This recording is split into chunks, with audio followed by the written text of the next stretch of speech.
ইসলাম শিখিয়েছে শেষ নিঃশ্বাস পর্যন্ত তোমাকে লড়ে যেতে হবে। এই পৃথিবীতে কেউ কাউকে জায়গা করে দেয় না, জায়গা করে নিতে হয়। এজন্য কখনো অলসতাকে স্থান দেয়া যাবে। রসুল বাত্তালি দুক্কানু শয়তান, অলস মস্তিষ্ক শয়তানের আড্ডা। অলস যদি কেউ থাকেন, এটারে টেনে বেঁধে কাজে নামাবেন।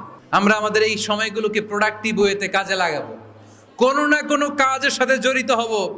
Never under estimate any job, whether it's big or small, বড় হোক বা ছোট হোক, কোনো কাজকে আমরা ছোট করে দেখব না।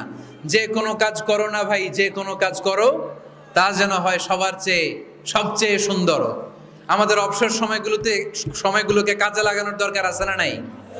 আমরা নিজেদেরকে কর্মঠ করে শ্রমজীবী হিসেবে নিজেদেরকে প্রতিষ্ঠিত করতে চাই। রাজি আছো মুসলমান? লজ্জা কিসে?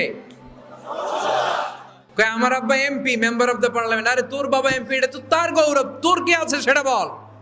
এজন্য নিজের পায়ে দাঁড়াবো।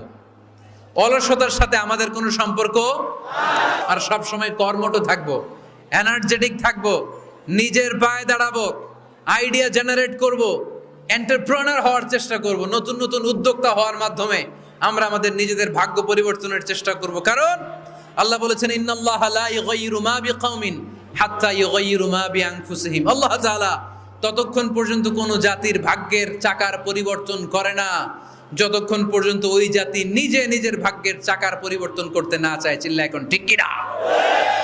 স্রষ্টা আমাদেরকে সৃষ্টি করে এক সংগ্রামে ঠেলে দিয়েছে।